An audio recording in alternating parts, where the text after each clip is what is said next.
welcome to our coffee talk this morning. I'd like to welcome Dr. David Griffin, who is the Assistant Dean and Director of Student Services, Student and Professional Services here at Kansas State University. Absolutely. Thank you very much for taking the time to visit with us, Dr. Griffin. My pleasure. Yeah, we really wanted to get your insights when it comes to ethics in education, because you bring such a wealth of knowledge from your background. If you can maybe tell us a little bit about yourself and what, some insights you might want to share. Okay, well, you know, to kind of give you a little background, before coming to K-State, I was in public education for a long time. I was a teacher, both elementary, middle school, and high school. Served as an assistant principal, and eventually became a principal, and was a principal for 14 years, and then was promoted to director of secondary education. I did that for about 4.5 years, and then I had this great idea about I wanted to be a superintendent, and so I came to K-State to get my doctorate, which I did do, and you know, been here over 25 years, and have taught a variety of courses, including teaching in a multicultural society, foundation of education, education of the economically disadvantaged, so a variety of courses which totally embedded me in working with young people, preparing them for career as educators. And so, and of course, Assistant Dean and Director of the Center for Student and Professional Services. And so my whole life has been, my professional life has been embedded in education. Yeah, and you bring such great experiences. Your knowledge base is so extensive that I really appreciate the fact that you can bring students here at the College of Education your lens of having had this experience from elementary, middle, and high school as a teacher, and then perspective from the principal as well. And you know, a director too, you can say these are the things that we know works well in schools, what doesn't work well, but particularly when it comes to those ethics in education, things that teachers need to be aware of, particularly future teachers coming into the classroom, some of those issues that they may not think of. The insight you can provide us, I think, is phenomenal. Well, thank you. Thank you. Can you maybe tell us what would be some key points for future teachers from the MAP program coming in that they need to think about when it comes to ethics in education? Well, you know, first of all, my lens spans a long time in terms of students that come to us. We take them where they are. I would say that individuals have to have a embedded, heartfelt desire to help students succeed. And the only way they can do that is to care about the student, first of all. To care about the student, to understand that they may come from a different background, from a different socioeconomic status background, from a religious different background, from a educational background, having a clear understanding that students may not be where we want them to be when we first began our interaction with them. So having that caring spirit about wanting to help students succeed. That's easy to say. Yes. That is easy to say because students bring a lot of challenges to the classroom. But I've always held on to the belief that that we're obligated to take students where they are, that we're obligated, that we cannot choose our students. And that every child that walks into our classroom, we are obligated to give them our best because they deserve it. From an ethical standpoint, when we think about ethics, we think about standards and moral judgment. You know, standards and moral judgment. From the point of understanding and activating the fact that we have to move students from a particular point to a particular point. It is not necessarily about moving through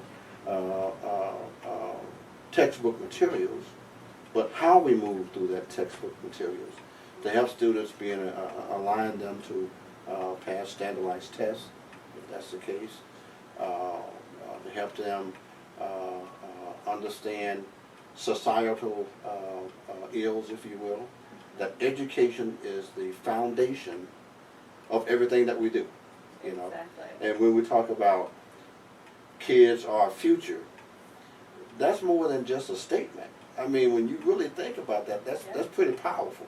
You know, if we believe that our future it lies with our students, and that foundation is the basics for success in this country or anywhere, then we have a moral obligation, an ethical obligation to provide everything that we can to our students. We walk in the classroom, we've got to be prepared. We've got to understand that from a educational lens, that students may not always understand what we're trying to impart, you know. And we have to understand that. We have to step back and say, I know this is what they need, but am I teaching in a way that they understand? That am I teaching in a way that opens the mind to new possibilities? Am I teaching in a way that helps students be motivated to want to learn? You know, by what I do. If I step into a classroom, how I present a lesson determines the outcome of students learning. I put that responsibility on me. You know, we always say, you know, it's the student's responsibility to grasp the information that we give them. Well, you know, we hope that's the case, but it's not always the case.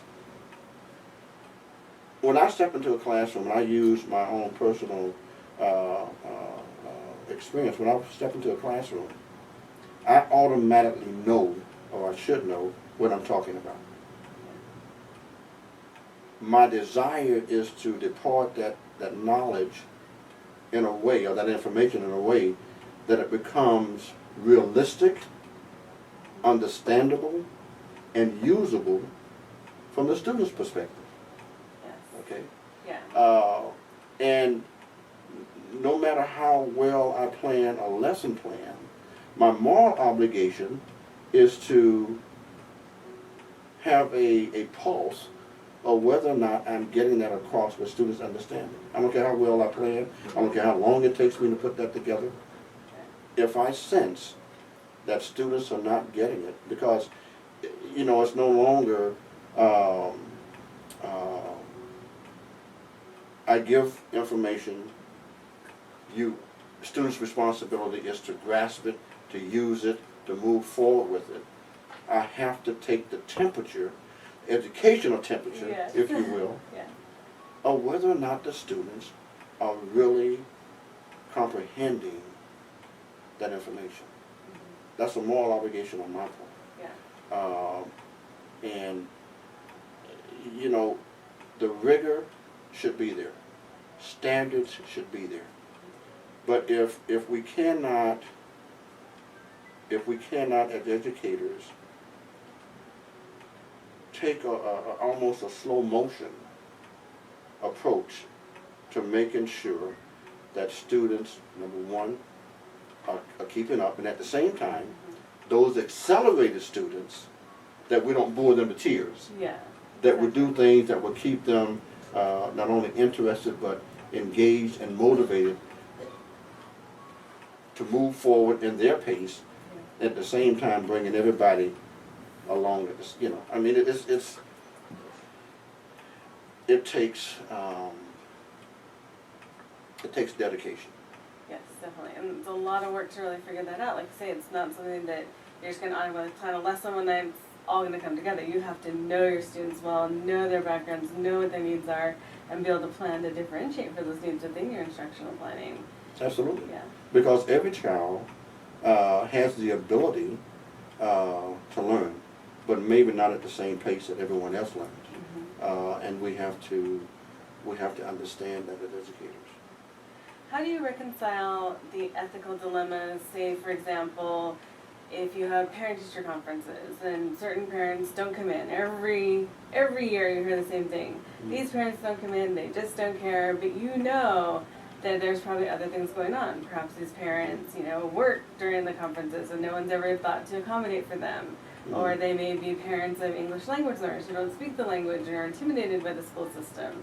How do you reconcile ethical issues such as that with conflicts that might be like the standard procedures in the school?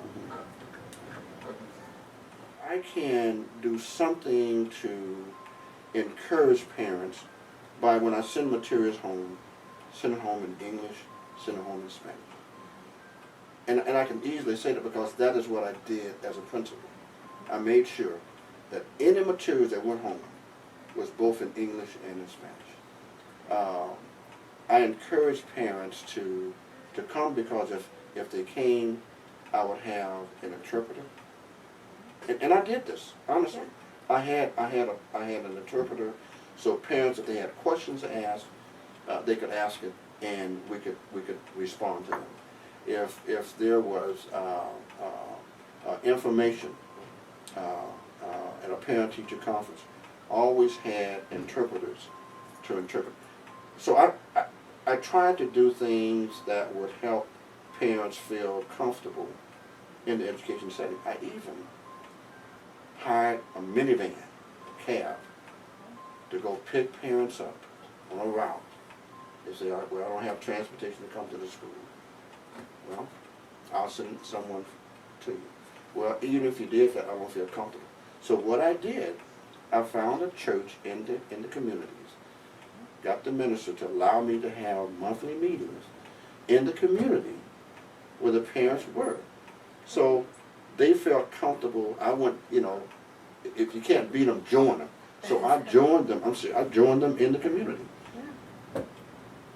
Take away all excuses. Yeah.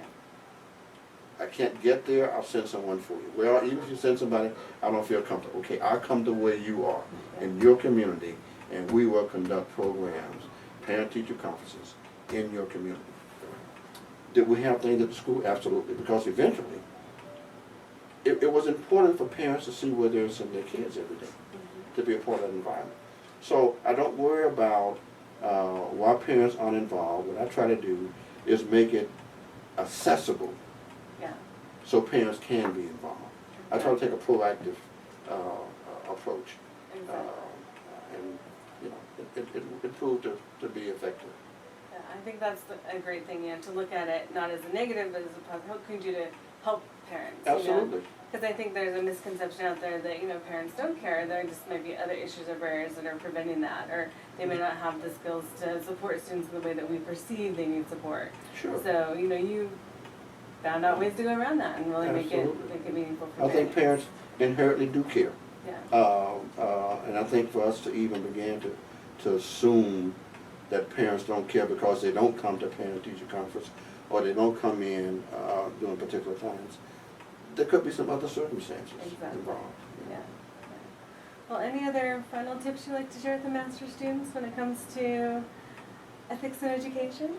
Well, my recommendation to these young people is to really say, this is what I want to do. This is what I want to do. I want to be a teacher. Now, that says, to me, that says a whole lot. I really want to be a teacher. No matter what the challenges are, no matter what the circumstances are, I am going to do the very best every single day.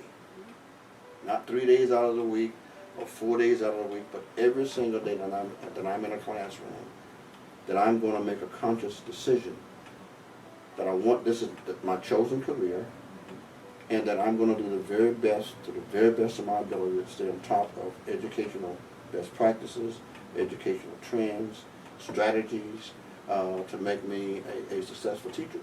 Because if you're not a successful teacher, that means you're not going to have success for students. And so I would encourage students, always tell students to read 3 letters from Teddy. You can Google it and come up about an elementary teacher and an elementary student. It is compelling. It is real live situation that will really say to young people who are going into education, this is what I'm not going to do, and this is what I'm going to do. So, yeah. Well, thank you so much, Dr. Griffin. We really appreciate your time You're welcome. and your commitment to education and all that you do here.